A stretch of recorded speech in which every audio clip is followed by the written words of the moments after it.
Hello everyone, welcome to the TGT lab. तो आज हमारा डे 5 है, जो सीरीज़ हमने शुरू की थी 15 डेज़ की। तो गाइज़ आज हम इकोनॉमिक्स का जितने भी क्वेश्चन आंसर्स हो सकते हैं डिस्क्रिप्टिव के, वो हम आज डिस्कस करने वाले हैं। ये केवीएस और ये हमारे दोनों के लिए ही इम्पोर्टेंट है। और ये देखो, ये इकोनॉमिक्स के सिलेबस के हिसाब से मैंने किया है। People as resources, poverty as challenge in food security in India. इन सारे टॉपिक्स के जितने भी इम्पोर्टेंट क्वेश्चंस बन सकते थे विद आंसर मैं आज तुम लोगों के साथ डिस्कस करने वाली हूँ गाइस। एग्ज़ाम के पर्सपेक्टिव के हिसाब से बहुत इंपॉर्टेंट है, टीजीटी एसएसटी के लिए हम कर रहे हैं। So welcome to the TGT lab guys. हम क्वेश्चंस शुरू करते हैं। So the first question is what are the different way of increasing production of the same piece of land? Explain any 4 points. What are the different way of increasing production on the same piece of land? Examples की help से समझाओ। और the state 4 steps of optimal utilization of land. अब जो कोई भी land है उसको कैसे फुल से फुल यूटिलाइज कर सकते हैं हम, उसके बारे में इन्होंने पूछा हुआ है। तो देखो, जो लैंड एरिया है, जो कल्टीवेशन है, वो फिक्स्ड है हमारी। लेकिन उस फिक्स में मान लो हमारे ये 50 गज की जगह है, ठीक है। इसमें ये जगह उतनी ही रहेगी, लेकिन इसमें हम क्या मेथड्स यूज़ करें कि जो हमारा प्रोडक्शन है वो हाई हो जाए, ठीक है, within a specific land. So the way of increasing farm produce in the same piece of land are, सबसे पहले हम क्या यूज़ कर सकते हैं, मल्टीपल क्रॉपिंग का यूज़ कर सकते हैं। मोस्ट कॉमन वे है ये हमारे प्रोडक्शन को इंक्रीज़ करने के लिए। कोई भी पर्टिकुलर गिवन लैंड, जितनी भी स्पेसिफिक फिक्स्ड लैंड है उस पर, ठीक है। Under this more than one crop is grown on the same piece of land during the year. Multiple cropping जो ये वर्ड है यही खुद में डिफाइन करा है। मल्टीपल मतलब कि भाई डिफरेंट क्रॉप्स एक सेम पीस ऑफ लैंड पे और एक ही टाइम में, ठीक है। Indian farmers should grow at least two main crop in a year. Some farmers have been growing a third crop also over the past 20 years, ठीक है। ये मल्टीपल क्रॉपिंग जो है ना, ये बहुत इंपॉर्टेंट है। तुम इसको अगर और उसमें भी ऐड करोगे ना, किसी और क्वेश्चन में भी जहाँ से क्रॉपिंग का कोई क्वेश्चन आ गया, ठीक है, तो भी बहुत बेनिफिट होगा। ये याद कर लेना तुम, इसमें पूरा पैराग्राफ गिवन है हमारे एनसीईआरटी में। सेकेंड वन इज़, और क्या हो सकते हैं, ग्रीन रिवॉल्यूशन है। ग्रीन रिवॉल्यूशन के थ्रू क्या हुआ था कि हाई यील्ड वेराइटी सीड्स को इंट्रोड्यूस किया गया था। तो हम उसको जितने भी HYV हैं उनको यूज़ करके हम अपनी प्रोडक्शन को इंक्रीज़ कर सकते हैं। It promise to produce much greater amount of grains on a single plant, ठीक है। हाई यील्ड वेराइटी सीड्स का मतलब ये है कि मान लो एक सीड है, तो इस सीड से जो भी प्लांट होगा उसमें और कितने ज़्यादा ग्रेन वो हमें प्रोड्यूस कर देगा, ठीक है। अब मान लो इसमें 500 ग्रेन्स प्रोड्यूस कर रहा है ये, लेकिन अगर हम HYV यूज़ करेंगे तो हो सकता है उसमें 1000 प्लस वो प्रोड्यूस कर दे, ठीक है। यही है HYV हमारा। नेक्स्ट है यूज़ ऑफ मॉडर्न टेक्नोलॉजी के यूज़ से भी हम अपनी प्रोडक्शन को इंक्रीज़ कर सकते हैं, ठीक है। जो हमारे हार्वेस्टर्स हैं, फॉर हार्वेस्टिंग के लिए ट्रैक्टर्स का यूज़ कर सकते हैं। प्लगिंग करने के लिए ट्रैक्टर्स का यूज़ कर सकते हैं, ठीक है। थ्रेसर्स का यूज़ कर सकते हैं। इरीगेशन के लिए हम पंप्स का यूज़ कर सकते हैं, ठीक है। तो बेसिकली जो पुरानी मेथड्स थे, जो खुद फार्मर्स अपने हाथों से सब करते थे, बैलों से जोतते थे खेत को, वो बहुत ही टाइम कंज्यूमिंग था और बहुत ही ज़्यादा उसमें मैन पावर का भी यूज़ होता था। लेकिन अब मॉडर्न टेक्नोलॉजी का यूज़ करके हम टाइम सेव कर सकते हैं और दूसरा प्रोडक्टिविटी हमारी इंक्रीज़ कर सकते हैं। D is use of a chemical fertiliser and pesticides. Chemical fertiliser और पेस्टिसाइड्स का यूज़ करके हम फर्टिलिटी जो है सॉइल की उसको इम्प्रूव कर सकते हैं। लेकिन ना इसका एक बैड इफेक्ट भी है कि लॉन्ग टर्म में ना उसकी फर्टिलिटी बिल्कुल ख़राब हो जाती है, ठीक है। Use of chemical fertiliser and pesticides improve fertility of the soil and reduce pest respectively for the particular period of production and this improve the quality of production. देखो, फर्टिलाइज़र और पेस्टिसाइड्स का यूज़ करके ना हम एक चीज़ कर सकते हैं कि जो भी पहले हमारी फसल ख़राब हो जाती थी, कुछ भी अगर उसमें कोई भी इंसेक्ट्स जो होते थे वो फसल को ख़राब कर देते थे, और वो फर्टिलाइज़र और पेस्टिसाइड्स की मदद से अब वो नहीं होगी, हमारी फसल ख़राब नहीं होगी, बजाय उसके हमारी प्रोडक्टिविटी इंक्रीज़ होगी, ठीक है। ये 4 स्टेप्स थे जो हम ले सकते हैं एक पर्टिकुलर पीस ऑफ लैंड पे हमारी प्रोडक्शन को इंक्रीज़ करने के लिए। The next question is, what are the 4 requirement for production of goods and service. What are the 4 requirements for production? अब देखो, there are 4 requirement of production of goods and services. These requirement are known as factor of production. ठीक है, factor of production के बारे में आ जाए तब भी तुम्हें यही लिखना है, और रिक्वायरमेंट्स जो है प्रोडक्शन की वो भी यही हैं। अब देखो एक बात बताओ, कुछ भी चीज़ प्रोड्यूस करने के लिए तुम्हें लैंड की तो ज़रूरत होगी। अब लैंड है तो उस पर काम करने के लिए लोग भी चाहिए, इट मीन्स की लेबर चाहिए। अब लेबर तो आ गया, लेकिन हमारे पास क्या होना चाहिए, मशीनरी भी तो होनी चाहिए, पैसे भी तो होनी चाहिए उस पर कुछ उगाने के लिए, तो इसका मतलब फिजिकल कैपिटल होनी चाहिए हमारे पास। ठीक है, और अब जो भी हमने प्रोड्यूस कर लिया उससे पैसा कब आएगा, जब हम उसको मार्केट में सेल करेंगे। ठीक है, तो एंटरप्राइज भी होना चाहिए। यही चार जो चीज़ें हैं वो इसमें डिफाइन कर रखी है। The first one is land. By land we mean not only the level surface but all gifts of nature which are amenable to the human control such as water, forest and minerals. ठीक है, land के अंदर ये सारी चीज़ें ही आ गई हैं। Other is the labour. Labour जो है वो मैन पावर है, ह्यूमन, इसमें ना ह्यूमन एफर्ट्स इन्वॉल्व हैं। ठीक है, लेबर में। And the mental physical work done by the people in organisations comes under labour. ठीक है, third one is the physical capital. Physical capital means जितने भी इनपुट्स रिक्वायर होंगे हमारी इस स्टेज ऑफ प्रोडक्शन को इस स्टेज ऑफ प्रोडक्शन में यूज़ करने के लिए, वो सारे फिजिकल कैपिटल के अंदर आएंगे।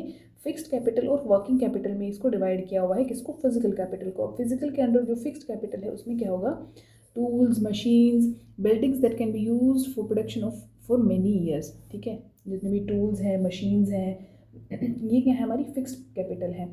और जो वर्किंग कैपिटल है ना, वो वर्किंग कैपिटल हमारा रॉ मटेरियल हो गया, मनी जो हमारे हाथ में है, ये दोनों क्या है, वर्किंग कैपिटल है। Money in the land, money in land and raw material that has to be use in current products are included in working capital. Okay, next one is enterprise. It means the need of knowledge. Obviously बात है, knowledge नहीं होगी तो ये तीनों चीज़ें बेशक से हो, यूज़ ही नहीं कर पाएंगे। ठीक है, and enterprise to put together all other factors of production and ability to sell the produce in the market, and this is also called human capital. Okay guys, next question है हमारा, explain two achievements and two drawbacks of green revolution in Indian agriculture. green revolution जो है ना हमारा, तो जो हमारा green revolution है इंडियन एग्रीकल्चर में, उसके ड्रॉबैक्स और अचीवमेंट्स बताने हैं। एक्चुअली जो हमारा 5 ईयर प्लान था ना, 5 ईयर प्लान के बारे में आप सब लोग जानते होंगे। 5 ईयर प्लान जो हमारा स्टार्ट हुआ था ना, वो 1951 से शुरू हुआ था। ठीक है, 1951 से लेकर 1956 तक हमारा फर्स्ट 5 ईयर प्लान था। ठीक है, फर्स्ट प्लान था। और फर्स्ट प्लान किस पे, इस पे फोकस किस पे था, फर्स्ट प्लान का फोकस था एग्रीकल्चर पे। ठीक है गाइस, तो मैं इन पॉइंट्स को भी ऐड कर सकते हो। स्टार्टिंग में एग्रीकल्चर पे था, इरीगेशन पे था। ठीक है, इरीगेशन पे था, एनर्जी एंड ट्रांसपोर्ट पे था।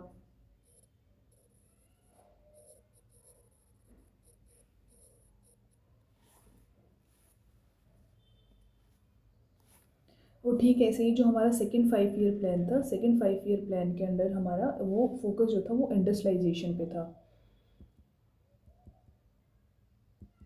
इंडस्ट्रियलाइजेशन पे था। ठीक है, और जो हमारा थर्ड था वो सेल्फ रिलायंस और एग्री इंडस्ट्री पे था। ठीक है गाइस, अगर 5 ईयर प्लान का ही चाहिए ना, मैं तुम्हें एक वीडियो बना दूंगी 5 ईयर प्लान पे, so that it will be easy to understand the all things about 5 year plan. ठीक है, तो बेसिकली ग्रीन रिवोल्यूशन स्टार्ट कब हुआ था, लेट 1960 में हुआ था। उसका एम जो था वो सेल्फ सफिशिएंसी अचीव करना था, किसमें, प्रोडक्शन ऑफ ग्रेन, जैसे कि वीट हो गया और राइस हो गया। तो जो पॉजिटिव इफेक्ट्स थे वो सबसे पहले था increase in the productivity of grains, HYV seeds का यूज़ करके much more amount of wheat and rice in comparison to the traditional seed. अब ट्रेडिशनल सीड्स का मतलब ये है कि जो पुराने ज़माने में हम सीड्स यूज़ करके बनाते थे, हम खेती करते थे, उसके कंपैरिजन में जब HYV आए तो उनसे क्या है, हमारा प्रोडक्शन रैपिडली इंक्रीज़ हो गया। ठीक है, तो ये कब आया था, ये ग्रीन रेवोल्यूशन के टाइम पे ही आया था। ठीक है, दूसरा है modernisation of agriculture. HYV seeds require well developed irrigation. Obviously बात है, जो HYV सीड्स थे ना, that needed plenty of water और केमिकल फर्टिलाइज़र भी और पेस्टिसाइड्स भी। क्यों, बेटर रिजल्ट्स के लिए ये सारी चीज़ों का होना ज़रूरी था, वरना तो इनसे भी कुछ नहीं होने वाला था। ठीक है, तो मॉडर्नाइजेशन, अब HYV सीड्स को जो जो चीज़ें चाहिए वो चीज़ें भी तो प्रोड्यूस करनी पड़ेगी ना, और वो प्रोड्यूस हुई तो साथ साथ हमारा एग्रीकल्चर में मॉडर्नाइज हो गया और मॉडर्नाइजेशन आ गया एग्रीकल्चर में। Use of chemical fertilizer and pesticides, use of farm machineries has also increased in the Green Revolution, which resulted in the development of modernization of the agriculture and also increased the surplus of the field of agriculture. ठीक है guys, अब जो 2 negative effect है वो हम discuss करेंगे। सबसे पहले फर्टिलिटी ऑफ सोयल। ऑब्वियसली बात है, अगर तुम ज़्यादा केमिकल फर्टिलाइज़र यूज़ करोगे, पेस्टिसाइड्स यूज़ करोगे और लॉन्ग टर्म के लिए करोगे किसी भी चीज़ को यूज़, तो ख़राब हो ही जाएगी ना वो एक टाइम पे आके। तो इसलिए जो हमारी फर्टिलिटी थी सोइल की वो डिक्रीज़ हो गई, ठीक है। सेकेंड है लेवल ऑफ ग्राउंड वाटर। अब प्लेंटी ऑफ वाटर चाहिए अगर किसी भी सीड्स को, तो जो हमारे हाई यील्ड वेराइटी सीड्स से उनको ज़्यादा पानी की ज़रूरत थी, ठीक है। क्योंकि जो फर्टिलाइज़र हम यूज़ कर रहे हैं ना, वो फर्टिलाइज़र जो है ना वो ऐसे मिनरल्स प्रोवाइड करते थे जो डिज़ोल्व हो जाते थे वाटर में और फिर प्लांट्स को इमिडिएटली अवेलेबल हो जाते थे, ठीक है। और अगर फिर डिज़ोल्व होने के लिए अगर वाटर ही नहीं होगा हमारे पास, तो डिज़ोल्व किस में होंगे, और डिज़ोल्व नहीं होंगे तो फिर वो कैसे जो प्लांट्स के लिए इमिडिएटली कैसे अवेलेबल होंगे, और जितनी जल्दी वो प्लांट्स के लिए अवेलेबल होंगे उतनी ही हाई ग्रोथ होगी, ठीक है guys. So the next one is describe the different level of unemployment found in India. अब ये क्वेश्चन भी काफ़ी इंपॉर्टेंट है गाइज। अनएम्प्लॉयमेंट के टाइप्स बताने हैं। सबसे पहले है डिस्गाइज अनएम्प्लॉयमेंट। ये एम्प्लॉयमेंट जब आता है जब बहुत सारे वर्कर्स होते हैं एक स्पेसिफिक जॉब के लिए, और सबसे ज़्यादा कैसे, अब मान लो ये खेत है हमारा, ठीक है। इस खेत में 2 आदमी जो हैं, 2 मैन जो हैं वो काम कर सकते हैं, ठीक है। लेकिन इसमें 5 काम कर रहे हैं। हो तो जाएगा काम 2 लोगों से भी, लेकिन जो ऐड हो गई 3, वो क्या है, वो डिस्गाइज्ड अनएम्प्लॉयमेंट के अंदर आ जाएंगे, ठीक है। अब देखो, this is the phenomena where too many workers are working in a specific job. It happens in small agriculture farms where the whole family is working on the same farm, but so many workers are not required to cultivate the farm efficiently. घर में अगर 5 लोग हैं भाई, घर के 2 लोग खेत में जा रहे हैं, लेकिन साथ साथ क्या है, जब 3 लोग फ्री हो जाते हैं अपने घर के काम से तो वो भी ऐड हो जाते हैं जाके। तो वो एक तरह से देखने में तो वो भी काम कर रहे हैं, लेकिन उनकी ज़रूरत कोई है नहीं है स्पेसिफिक, ठीक है। Second one is the seasonal unemployment. Seasonal unemployment जो है वो इटसेल्फ डिफाइन कर रहा है सीजन, मतलब कि सीजन होगा काम का तभी वो काम आएंगे, वरना फिर वो रेस्ट ऑफ द टाइम के लिए अनएम्प्लॉयड हो जाएंगे, उनके पास कोई जॉब नहीं होगी। डेफिनेशन है इसकी, it occur when workers can find work in a specific season, ठीक है। स्पेसिफिक सीजन होगा। अब मान लो जब बुआई का टाइम आता है, कटाई का टाइम आता है, ठीक है, उसके बीच में जो टाइम है उसमें तो कर ही नहीं रहे ना कुछ, ठीक है। बो दिया, अब रेस्ट करो, जब काटने की बारी आएगी जब काटेंगे। तो कब वर्कर्स की नीड हुई, जब बुआई हुई और जब कटाई हुई, ठीक है। बीच में क्या है, बीच में तो काम ही नहीं है उनके पास। Agriculture workers may find work only during busy agriculture seasons, sowing, harvesting and weeding and threshing are done, ठीक है। एजुकेटेड अनएम्प्लॉयमेंट क्या है, ये अनएम्प्लॉयमेंट सबसे ज़्यादा है ना हमारे शहरी क्षेत्रों में सबसे ज़्यादा मिलता है ये हमारे अर्बन एरिया में, ठीक है। अर्बन एरिया में क्यों, कैसे, there is unemployment among educated and technical skilled workers because they are not able to find job for themselves.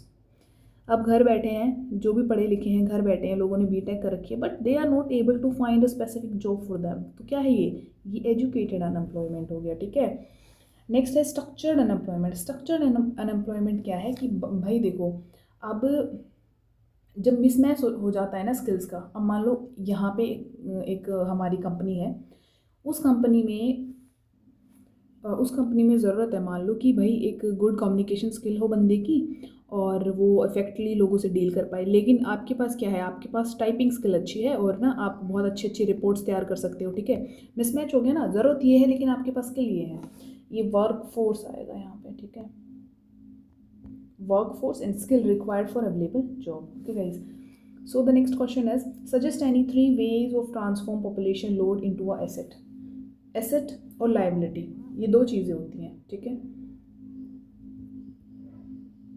Asset और लाइबिलिटी। अब जो लाइबिलिटी है ना उसको कैसे डिफाइन करते हैं, अब घर में जो बंदा काम नहीं कर रहा वो लाइबिलिटी है, लेकिन जो बंदा काम कर रहा है, पैसे कमा के ला रहा है, वो एसेट है, ठीक है। अब देखो, जो पॉपुलेशन है ना वो एसेट है, लेकिन वो ह्यूमन कैपिटल बन सकती है अगर उसमें एजुकेशन में, ट्रेनिंग में और मेडिकल केयर में अगर उसको इन्वेस्टमेंट मिले तो, ठीक है। अगर आप कोई काम धंधा ही नहीं करोगे ना तो आप लाइबिलिटी बन जाओगे, मतलब आप किसी दूसरे पे डिपेंड हो जाओगे। और liability, all people can be liability अगर वो नेचुरली अपीयर नहीं हो रहे हैं एज अ ह्यूमन रिसोर्स, ठीक है। If people can not be used as a resource they naturally appear as a liability, ठीक है, टू द इकोनॉमी। अब समझ आया। सो द नेक्स्ट इसमें जो डिफाइन कर रखा है उसके बारे में करते हैं। तो any 3 way to transfer population load into an asset. Population जो है उसको एसेट में कैसे आप वो कर सकते हो। देखो, सबसे पहले लिटरेसी की रेट को इम्प्रूव करके, education provide new aspirations and developed values of life. Education help in enhancing the national income, cultural richness and increase the efficiency of governance. अब देखो, लिटरेसी रेट हाई होगा, बंदे एजुकेटेड होंगे तो obvious सी बात है वो इम्प्रूव करेंगे, बहुत सारी खुद में भी स्किल इम्प्रूव करेंगे, दूसरों को भी हेल्प करेंगे। हमारी इंडियन इकोनॉमी में भी वो योगदान देंगे। कैसे भाई, अब जॉब कर रहे हैं, बाहर जॉब कर रहे हैं, कुछ नई चीज़ें वो रिसर्च या फिर डेवलप कर रहे हैं, तो वो सारी चीज़ें क्या हैं, वो हेल्प करेंगी हमारी इनकम को इंक्रीज़ करने के लिए, और हमारी जो इकोनॉमी है, इंडियन इकोनॉमी है, उसमें भी वो हेल्प करेंगी। ठीक है। Second one is the health. अगर हेल्थ अच्छी होगी तो ऑटोमेटिकली हम दूसरे पे किसी पे रिलायबल नहीं होंगे, और रिलायबल नहीं होंगे तो हम क्या है, एसेट हैं। और अगर हेल्थ अच्छी है तो हम अपना काम भी कर सकते हैं, हम कमा भी सकते हैं। The health of a person help him to realise his potential and ability to fight illness. Increase in longevity of the life is an indicator of good quality of life marked by self confidence. It involves protection of childs from infections, ensuring nutrition along with the mother and the child care. ठीक है। अब अगर आपकी health अच्छी है तो आप अपनी फैमिली को भी अच्छे से हैंडल कर सकते हैं। Formation of skill, providing vocational and skill-based education help the people to get employment and therefore they contribute to the national income later on. ठीक है। अगर स्किल है हमारे पास तो वैसी बात है, कहीं ना कहीं वो आगे जाके हेल्प करेगी। कैसे, अगर कोई भी स्किल है हमारे पास तो हमें कहीं भी ईजिली जॉब मिल जाएगी, हम एम्प्लॉयड हो जाएंगे, पैसे कमाएंगे, तो लेटर ऑन हम कंट्रीब्यूट करेंगे। Next is explain some strategies made by government to solve the problem of unemployment in India. India में अनएम्प्लॉयमेंट की प्रॉब्लम को सॉल्व करने के लिए क्या स्ट्रेटजीज गवर्नमेंट ने बनाई हैं। सबसे पहले opening the school in villages, opening vocational elementary school in villages create employment opportunity for people living there. अब रूरल एरियाज़ में अगर स्कूल खोल देंगे तो ऑब्वियसली बात है वहाँ के लोग भी एजुकेटेड हो जाएंगे, वहाँ के लोग भी एजुकेटेड हो जाएंगे तो वो भी अपॉर्चुनिटीज़ अपनी ग्रैब कर सकते हैं, इसमें एम्प्लॉयमेंट को ढूंढने के लिए। Earlier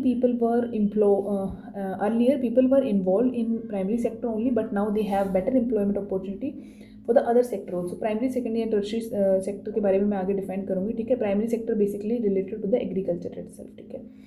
small scale manufacturing, opening opportunity for self-employment in the form of small scale manufacturing units like basket weaving etc. add to the employment opportunity to remove disguised and seasonal unemployment away people.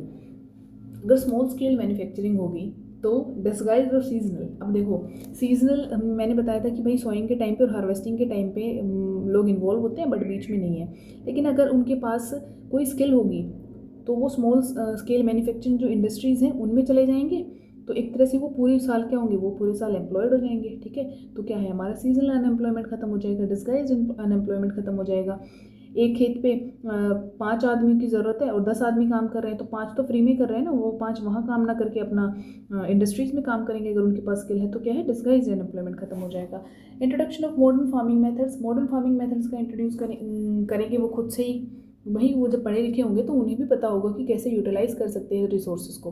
Second, proper health facilities. Proper health facilities भी जो हैं वो unemployment को reduce करती हैं। कैसे, improve the in health facility in urban and rural area, improve the quality of human resource and which in turn work more efficiently and contribute to the national income. अगर हम healthy होंगे, obviously बात है, तो हमारी productivity automatically increase हो जाएगी, हम बर्डन नहीं रहेंगे, हम एसेट बन जाएंगे, लाइबिलिटी नहीं रहेंगे। ठीक है। Next question is, what is an economic activity? What are various activities undertaken in the primary, secondary and tertiary sector? Economic activities को explain किया गया है। All such activities which give us some income is called economic activities. Pulling cycle, rickshaw, cleaning house, selling vegetables and working in school, factories, bank etc. ये सारी ही economic activities हैं।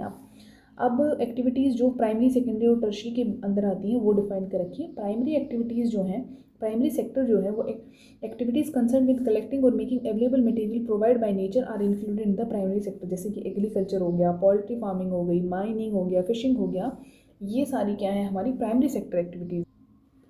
जो directly depend है ना environment पे, उनको हम उसको हम एग्रीकल्चर सेक्टर बोलेंगे, ठीक है। और प्राइमरी सेक्टर के अंदर क्या आता है, एग्रीकल्चर सेक्टर आता है, ठीक है। और इसको हम रेड कॉलर जॉब भी बोलते हैं, जो भी बंदे इसमें प्राइमरी सेक्टर में काम करते हैं, ठीक है। ये भी लिख सकते हो तुम, ठीक है। मतलब घर से बाहर निकलना पड़ेगा to perform such a job, obviously बहुत बात है, तो भाई हम रेड कॉलर जॉब बोलेंगे इसको, ठीक है। इसमें एग्रीकल्चर आ गया, मैंने बता दिया, इसमें फिशिंग फॉरेस्ट्री भी आ जाएगा और हंटिंग और गैदरिंग भी आ जाएगा इसमें, ठीक है। सेकेंडरी जो है, secondary sector the activities which are associated with transforming raw material or primary products into commodities useful to man such as manufacturing etc। अब देखो इसमें इसको ना हम secondary sector जो है इसको हम manufacturing sector भी बोलते हैं। and these add value to the natural resources by transforming those raw material into the valuable products। जो प्राइमरी सेक्टर से निकल के आया वो कहाँ जाएगा, वो मैन्युफैक्चरिंग इंडस्ट्री में जाएगा, मैन्युफैक्चरिंग सेक्टर में जाएगा, और इसी को हम सेकेंडरी सेक्टर बोलते हैं।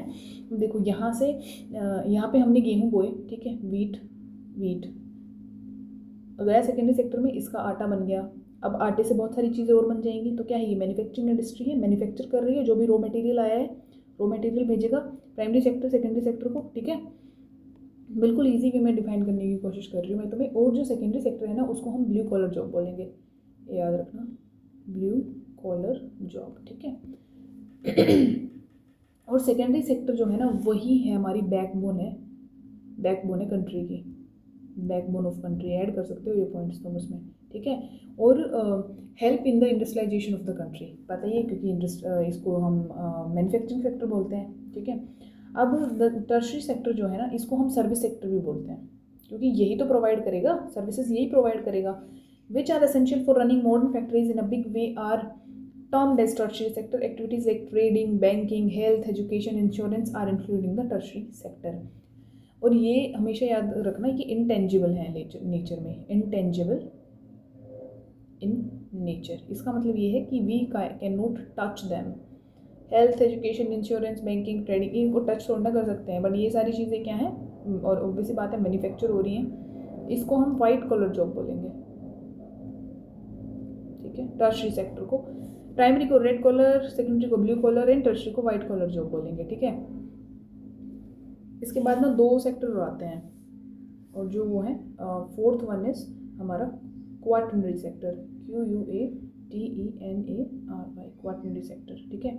इसके अंदर वो लोग आते हैं, जैसे इसको ना नॉलेज सेक्टर भी बोलते हैं, इसके अंदर साइंटिस्ट वगैरह आ जाएंगे, ठीक है। और इसके बाद फिफ्थ जो होता है वो होता है QUINARY, क्वेनरी सेक्टर। क्वेनरी सेक्टर के अंदर जितने भी लोग हैं, जो भी डिसीजन मेकिंग एक्टिविटीज़ हैं, जैसे कि पॉलिटिशियंस वगैरह हैं, डोमेस्टिक सर्विसेज वगैरह जो भी हैं वो, डोमेस्टिक सर्विसेज जो लोग अपने घर में डिसीजंस ले रहे हैं वो भी हम इसके अंदर लेंगे, मतलब जो भी डिसीजन मेकिंग सेक्टर एक्टिविटीज़ होंगी ना वो सारी इसमें आ जाएंगी। और इसको ना हम एक तरह से इसको भी बोलते हैं गोल्ड कॉलर जॉब, ठीक है, गोल्ड कॉलर जॉब्स इसके अंदर आएंगी, ठीक है, क्वानरी के साथ। तो ये 5 हो गए, प्राइमरी, सेकेंडरी, टर्शरी, क्वाटरनरी और क्वेनरी सेक्टर्स, ठीक है। अब ये देखो मोस्ट इंपॉर्टेंट क्वेश्चन है, 8th question, describe in brief the important poverty alleviation program undertaking by the government of India। poverty alleviation program जो है इंडिया की, the important poverty alleviation program which are in operation in rural and urban area are given below। these are, first is प्रधानमंत्री रोजगार योजना PMRY, 2 अक्टूबर 1993 में launch हुई थी, और एम है इस प्रोग्राम का to create a self employment opportunity for educated youth in rural area and the small town. They are help in setting up small businesses and industries, ठीक है, जो भी स्मॉल स्केल इंडस्ट्रीज़ हैं, ठीक है। सेकेंड है स्वर्ण जयंती ग्राम स्वरोजगार योजना, लॉन्च हुई थी 1 अप्रैल 1999 में। एम है promoting enterprises at the village level, help the rural people to organise themselves into self help groups, and the objective है इसका the existing poor family above the poverty line by providing them income generation assets through the mix of bank credit and government subsidies, ठीक है। स्वर्ण जयंती ग्राम स्वरोजगार योजना, ये सारी ना NCERT में गिवन है, वही मैंने लिखी है, और ये मोस्ट इंपॉर्टेंट है। अगर आ जाए तो आपको एग्जाम्पल में भी ऐड कर सकते हो, डायरेक्ट क्वेश्चन आ जाए तो डायरेक्ट लिख के इसको एक्सप्लेन कर सकते हो। प्रधानमंत्री ग्रामोदय योजना 2000 में इंट्रोड्यूस हुई थी। ऑब्जेक्ट जो है focus on village level development of 5 critical areas, primary health, primary education, rural shelter, rural drinking water and rural roads. As a result the quality of life of rural people will improve, ठीक है। ग्रामोदय ग्राम का उदय, ठीक है, एक तरह से गांव का उदय ऐसे याद कर सकते हो। संपूर्ण ग्रामीण रोजगार योजना, रोजगार देंगे ग्रामीण लोगों को to provide wage employment along with food security in the rural area and to create durable community social and economic assets. Okay, national rural employment guarantee act, ये मोस्ट इम्पॉर्टेंट है, ये क्वेश्चन भी बहुत बार आते हैं इसमें। इसमें क्या है, 2005 में आई थी। Provide 100 days students employment to the rural household in 200 districts. Later, the scheme will extend to 600 districts. The result of these programs have not been very effective, but ये अभी तक चली आ रही है, ठीक है। One of the major reason for the less effectiveness is the lack of proper implementation and right targeting. Also, there has been overlapping of schemes, and the major emphasis in recent year is on their proper monitoring. Okay, guys, ये 5 है, ये 5 तुम लिख सकते हो, काफ़ी अच्छे तरीके से मैंने इसको डिफाइन किया हुआ है, ठीक है। Next question is mention the two plank on which the current anti-poverty strategy of the government is based. Anti-poverty strategy किस पे बेस्ड है वो बताना है, और सक्सेसफुल नहीं है उसका भी बताओ क्यों नहीं है। सबसे पहले जो है एंटी पॉवर्टी स्ट्रेटजी है गवर्नमेंट की, 2 प्लैंक्स पे बेस्ड है। सबसे क्या है ये, first promotion of economic growth and targeting anti poverty programmes. इसको ना तुम पॉइंट्स बना के भी इसको एलोबरेट कर सकते हो। भाई अगर हमारी इंडिया में पॉवर्टी कम होगी तो वैसी बात है इकोनॉमिक ग्रोथ ज़्यादा होगी। अगर वो लोग भूखे नहीं मरेंगे, अब भूखे नहीं मरेंगे तो वो काम की तलाश करेंगे, उनका दिमाग जो है वो थोड़ी और अच्छे तरीके से काम करेगा, ठीक है, और एक्टिविटीज़ में वो एंगेज हो सकते हैं। अगर खाने के ही लाले पड़े हुए हैं तो और दिमाग कहाँ चलेगा, कहाँ पे वो इनोवेटिव आइडियाज सोच पाएंगे लोग, ठीक है। Second, targeting anti poverty programmes. अब एंटी पॉवर्टी प्रोग्राम्स होंगे ऑब्वियसली बात है, तो ही तो हम रिड्यूस कर पाएंगे poverty. The result of the poverty alleviation programme have been mix है। The major reason less effectiveness, lack of proper implementation नहीं होगा और राइट टारगेटिंग नहीं होगी। टारगेट नहीं करेंगे एरियाज, पहले स्टार्टिंग ही नहीं है कि इस एरिया में ज़्यादा पॉवर्टी है, इसमें हम अभी भी इम्प्रूव ही कर रहे हैं, इसमें बिल्कुल कम है, इसमें इम्प्रूव हो चुकी है। अगर ऐसे हम टारगेट नहीं बनाएंगे कहाँ पर हमें ज़्यादा इम्प्लीमेंटेशन की ज़रूरत है, ग्राउंड रियलिटी चेक नहीं करेंगे, तो वो भी हमारी क्या है, एक तरह से इफेक्टिवनेस को कम कर देगी। Overlapping of the number of, इतनी सारी स्कीम्स चला दी, एक इम्प्लीमेंट हो नहीं पा रही है ढंग से, तो उसका भी ये भी एक मेजर रीज़न है। And they lack proper monitoring and therefore the benefit of these schemes do not fully reach out to the deserving poor people. Okay, third है the state 3 dimension of food security. Most important question है। Availability of, सबसे पहले availability होनी चाहिए, फिर accessibility होनी चाहिए और फिर अफोर्डेबिलिटी होनी चाहिए। अगर अवेलेबल होगा फूड तो तभी हम ले पाएंगे उसको।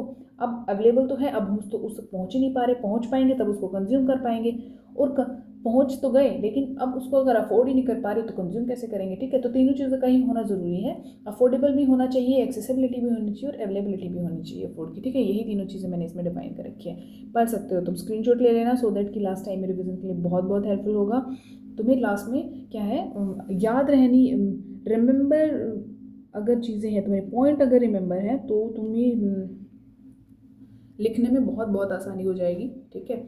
4 main advantages of public distribution system, PDS, ये तुमने सुना ही होगा, पढ़ा भी होगा। मेन एडवांटेजेस हैं, most effective instrument of government policy over the years in stabilising prices and making food available to the consumer at affordable prices.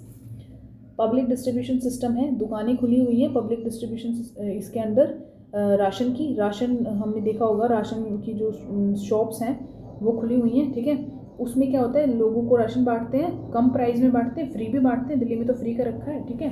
It averts wide spread hunger and famine by supplying food for surplus region of the country and to the deficient once.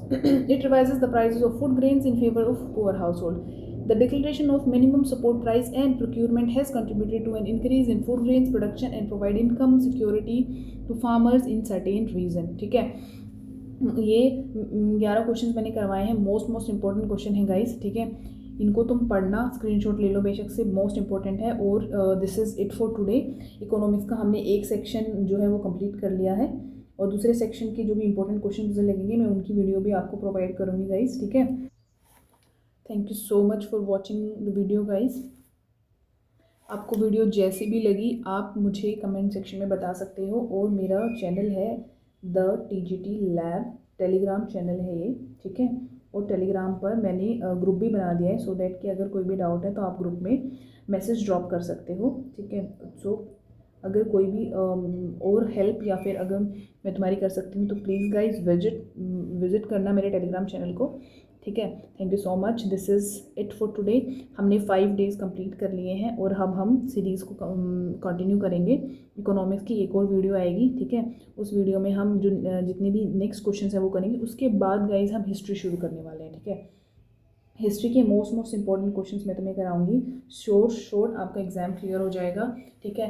आपको descriptive को लेकर तो कोई भी tension लेने की ज़रूरत ही नहीं है। डिस्क्रिप्टिव क्वेश्चन आंसर आप बहुत ही ज़्यादा लिखने वाले हो, बहुत अच्छे लिखने वाले हो, अगर आपने ये सीरीज़ जो है वो कंप्लीट देखी है तो। अगर कंप्लीट सीरीज़ देख ली तो मैं श्योर हूँ, मैं श्योरली बोल रही हूँ बिल्कुल कि आपका पेपर काफ़ी अच्छे मार्क्स आ जाएंगे। 35+ मार्क्स आने से तो कोई भी नहीं रोक सकता, ठीक है गाइज़।